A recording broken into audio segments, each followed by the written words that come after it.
Kia ora tātou. My name is Mark Kopua, and if I were to actually do my pepeha, I would probably consume the whole time by getting pushed around by her. No, I said that we'd be stayed behind. But I proudly stand here and wish that you would stop cutting me off. No, because they told me that the camera can't see us if we go past here. I see. See? All right, let me start again. Spirituality right there. The camera did it. So, I proudly stand here as a descendant of my tribe, which comes from Tohunga Bay. That's a little piece of land that I call paradise. And that tribe is called, there's 3 of them, and they're all from the same place. Ngāti Ira, Taitanga Hauiti, and of course the more well-known one is Ngāti Parau. So, tēnā koutou. Tēnā koutou, he urio no Kawakawa mai tawhiti, Te Araroa, the east coast of the North Island, and from Tikitiki and Rangitukia. But I was born here in Porirua and spent most of my life seeing through the lens of Ngāti Toa. So he mihi nui ki a koutou ki a koe toa. And yes, so I'm Dr. Dai. I was a rangihuna and married Mark. I'm a kopua now. I was a teen mum gone reggae band sort of musician to nurse to psychiatrist. I'm the only Ngāti Porou psychiatrist in the world, and I'm going to introduce him because he doesn't do it very well. Mark, if you had a PhD equivalent, it would be carving a meeting house. He's carved 7 meeting houses. One of them is a Victoria University. One is Akupai, the teacher's training marae. There's also the marae in the sky, Treasury, and there's a few up the coast. And so then he changed codes to reinstate the facial moko, and so as opposed to the rest of his skill set, because all of the artwork that you'll see on our slides is his, and that up there is my chin. The red, you can sort of like see the sunset red reflects Papatua Nuku. The blue inner circle is Ranginui, the Sky Father, and the outside of it is Ranginui's father, Rangi Tamaku. Pretty cool, eh? All right, I'm going to give you a whakapapa about Mahi Atua. And this whakapapa starts back in the 90s when Diana was a nurse at Te Whare Mārie out at Porirua. And one of Diana's passions is te reo Māori. And if she could prescribe for her patients a te reo Māori class, she would. Because when she went and enrolled in a te reo Māori full immersion course, and during that course, she ran into an interesting gentleman called Hemi Te Peti, who Hemi Te Peti was teaching them all the movements of the rako and the taiaha, and he was connecting these movements to the various other atua Māori, and I tell you what, Diana talks about how that made her feel, and she almost felt levitated with this old new knowledge about her ancestry, which she can recite now, all the way from the baby of all the atua down to herself. And so this was causing her to have a sense of levitation, and her wairua was being elevated. And so she thought to herself, man, if I feel like this in this environment, I wonder what's that like for the whānau that I go and work with by sharing these stories about our atua. And so she initiated in the mid-90s Mahi Atua, called it Mahi Atua, based on all the atua of the Māori religious belief system, which is really environmental. And she developed this way of sharing pūrākau with whānau, and it was working for the Māori whānau that she was working with. And so, fast forwarding, she went from being a nurse to a doctor, and then met this person who could bury her deep in all those stories about atua Māori. And so we then shifted up to the Tairāwhiti, and we started directing our work towards developing a new service based on Mātauranga Māori, or based on Mahi Atua, more than Mātauranga Māori. Mātauranga Māori There's lots of that in lots of different spaces. But Mahi Atua is slightly different. It brings in all sorts of other things. It pays attention to inequities. It looks at institutional racism and all the different other barriers that are there that stops Mātauranga Māori from being primary and core to the delivery of care. And so, first of all, what we did when we got up there was we developed over in the far side of the screen what's called Te Kurahuna.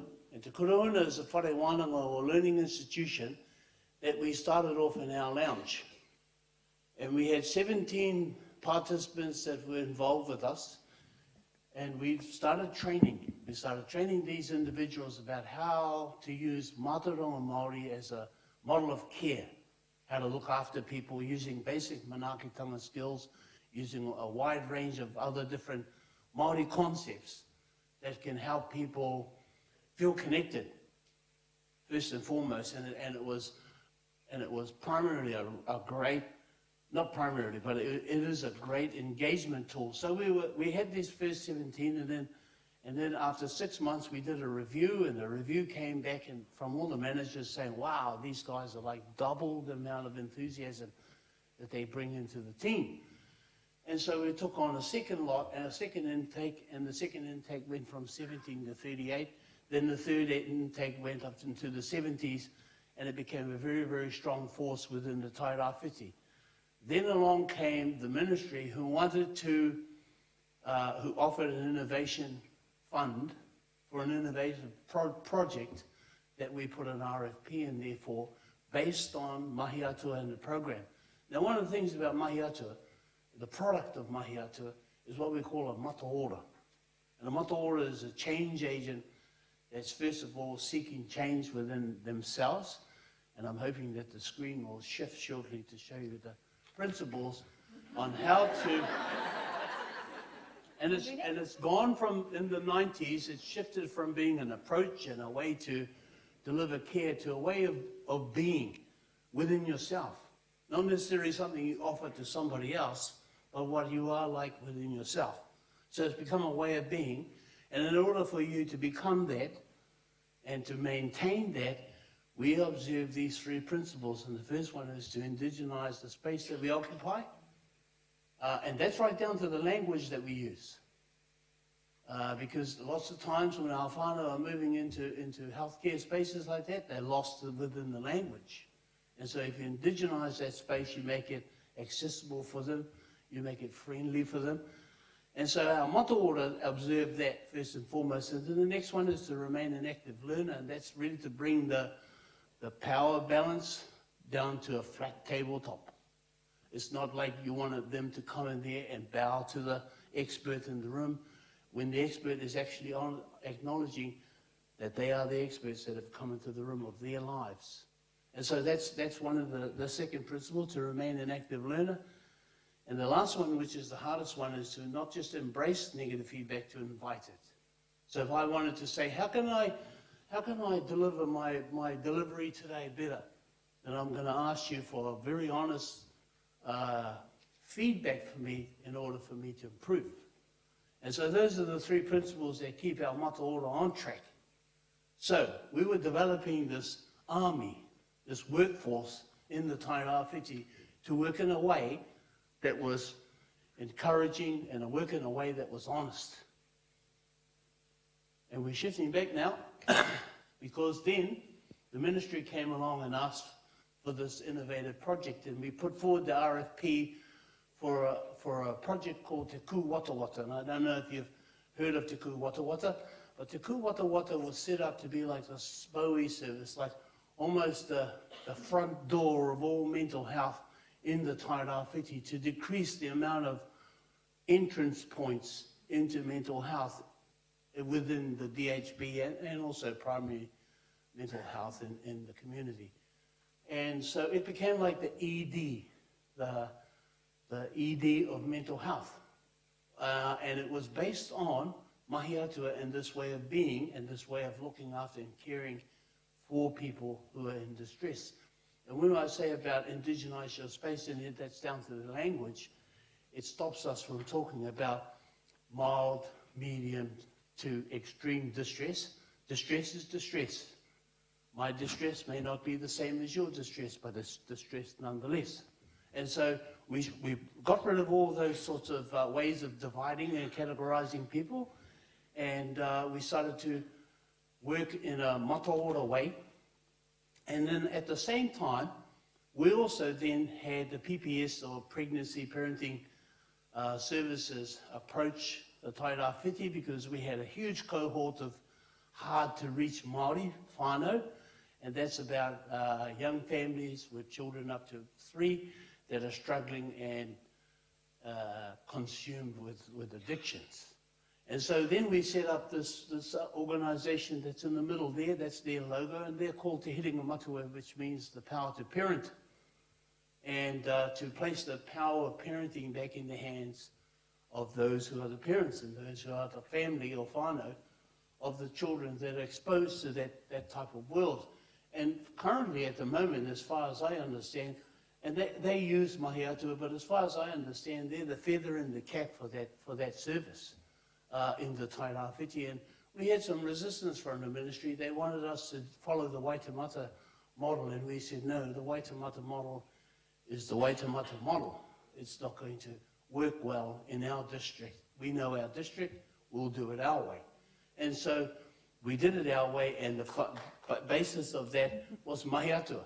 And so those two services, Te Ku Wata Wata and Te Hiringa Matua, are based primarily on Mahi Atua and that way of being and that way of delivering care. Is that all? Yep, that's pretty good. I'm impressed.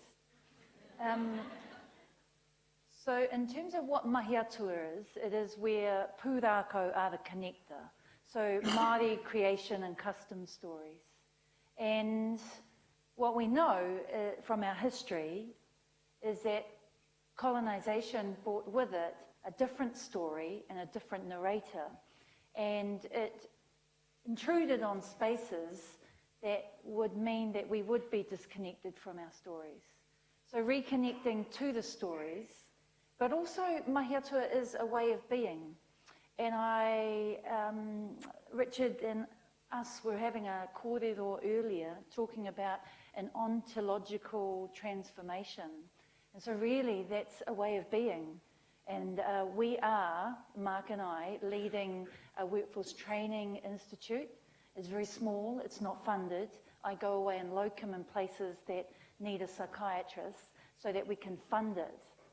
Now, and I'm not being paid today. This is not a day off work. I left the DHB because it wasn't culturally safe for me, but also because we needed to scale up what I'm about to show you now.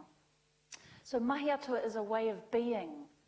All of us, not just working with those people who have addictions, but all of us, all of our community have been impacted by colonisation and racism, and we all have a responsibility to be able to indigenize our spaces, right down to the idea of spirituality. Even the way that you think about it is from a language that isn't an Indigenous language. So how do you think about Indigenous concepts when you still stay the way you are?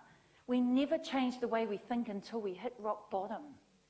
And so here's the evaluation of people who were distressed.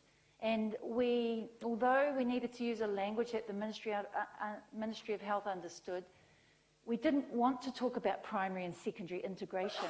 We wanted to talk about Te Ku Wata Wata, because Te Ku Wata Wata was one of our atua who was within a story. And we don't have enough time to share that story. But all of what we did was deliberate, using a Māori philosophy, a Māori methodology, creating a mainstream service for what was so the Māori population in Gisborne is 50%, but the Māori mental health users were about 66%. But when we did what we did, it increased it to 77%.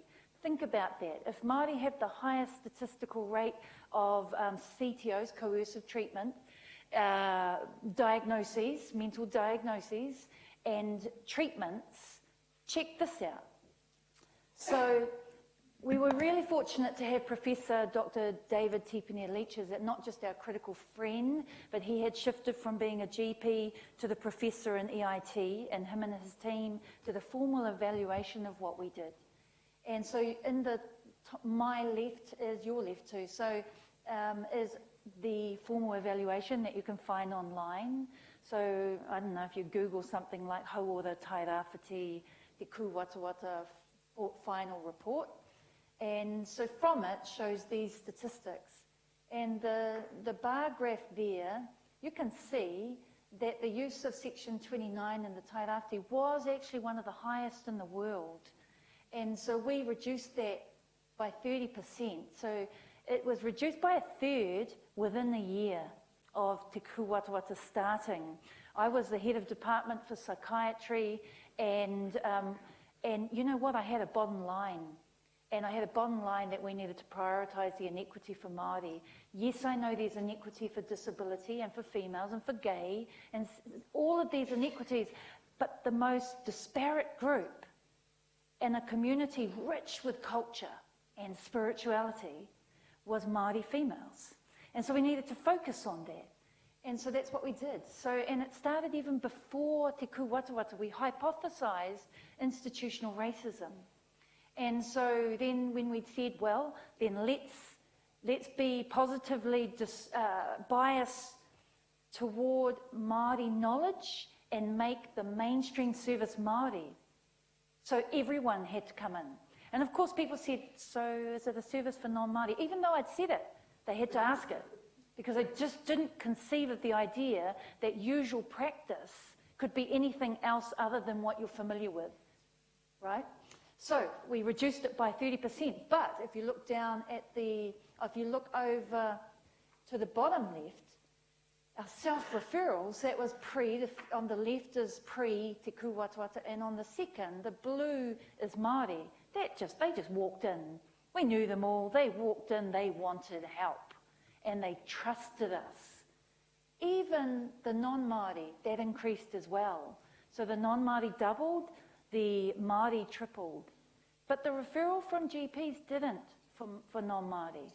The GPs believed that it needed to be clinically safe. They felt uncertain about what we were up to, and they were familiar with one way of working, and that's the way they stayed, although they did refer Māori youth.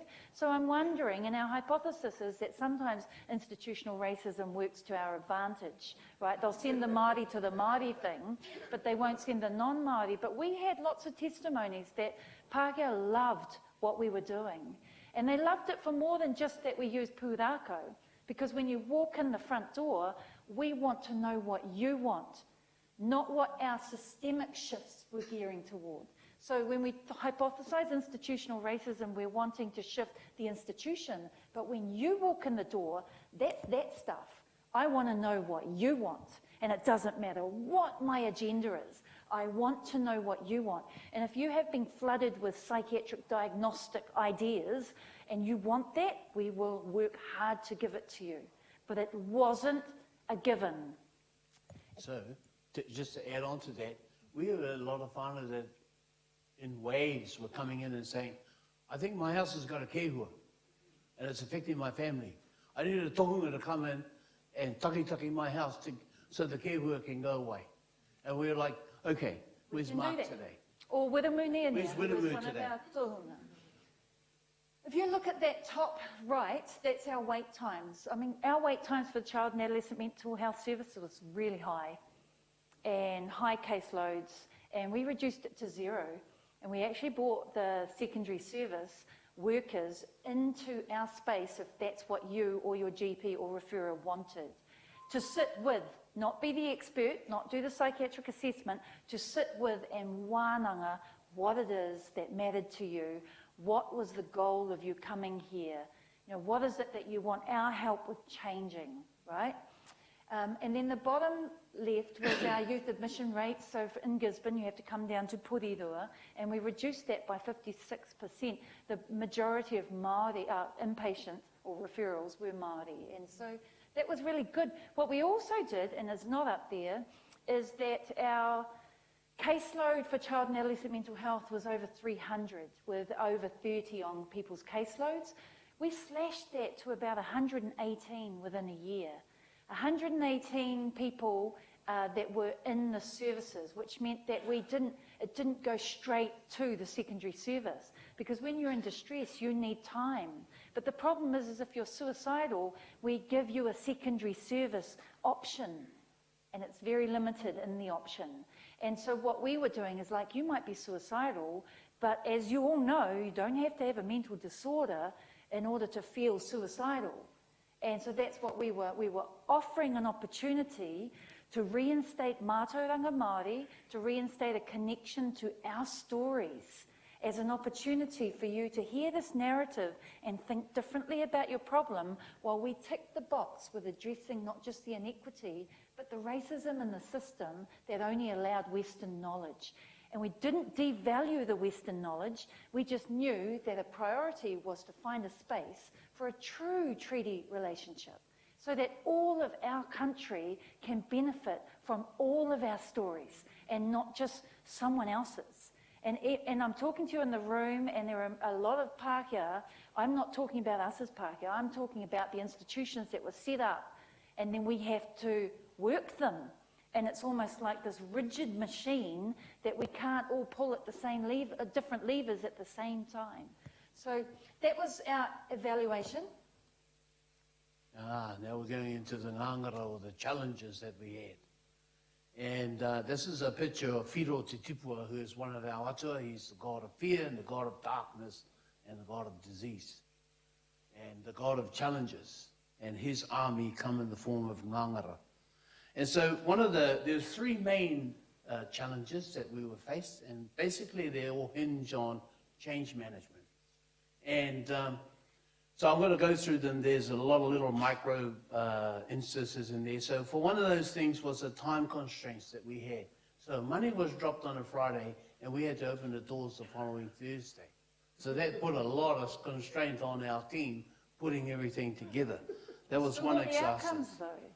Yeah, I mean, we still showed how we were going to do things was with resistance. The resistance in our community and in our workforce throughout the DHB and the primary mental health. I don't know whether they refused to come, but they didn't come to the comms hui that we were putting out how things were going to work. So they didn't attend those sorts of things. And so, for example, what happened was that we were constantly being asked, how does this work? How does this work? How does this work? And so that also meant that we spent a lot of time wasted on regurgitating stuff that we had already set up to deliver to the community. And the other thing that we spent a lot of time wasted on was their reactions, and that was with union processes, because they were complaining to the union about stuff that we were doing. We had to do things like borrow policies from one of the organisations which actually led the whole project, Te Kupunga Net Trust, advocacy, peer group support advocacy organisation, an NGO. And so we were slowly developing policies, but that was good because we were developing policies based on feedback from the community, because we wanted to invite and embrace feedback from their community and shape it based on what the community wanted. The second major thing, which I think also comes out of the change management dilemma, was called the perceived black hole.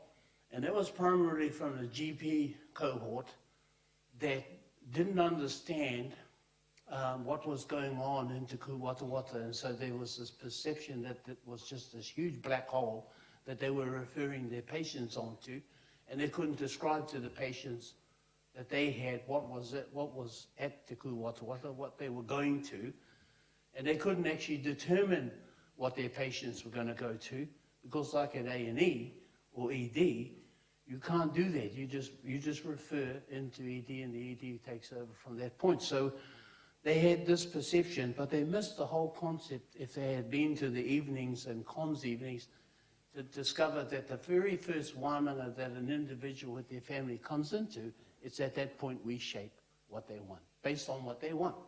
And so that was a problem, the black hole problem. And then the last one, also part of that was their perception that Mahi Atua was the dominance, held dominance over everything, and there was a fear that it was going to dominate over the top of the clinical approach.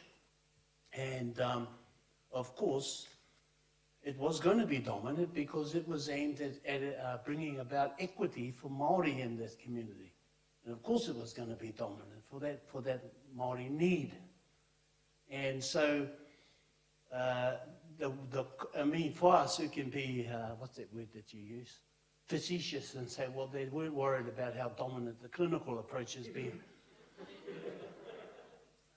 But that would be being facetious. Facetious, yes. Yes, so there was all that, which is all attached to the change management problem. Now, regardless of that, the successes that Te Kuwata achieved, and as you've seen some of the evidence in those graphs, but one of the points that are raised is that we had a philosophy in there of quick response, and that those referrals could come from anywhere. They could walk in off the street and say, I'm in distress. So the single point of entry design wasn't ours. We had to adopt that. The idea that there was only one door you could walk in. But of course that was used against us to say that you're not really a single point of entry. Because we didn't really care. We cared about people in need and helping them. But of course there were lots of different, because we were in a co-design, the contract was held by the consumer group, and the PHO is a private organisation. The PHO looking after the GPs are already worried about that relationship, and then when we talk about the cohort of GPs, we're talking about one or two. All you need is one or two, and you've got the unions, you've got the PHO not wanting to commit, but the PHO might not have wanted to commit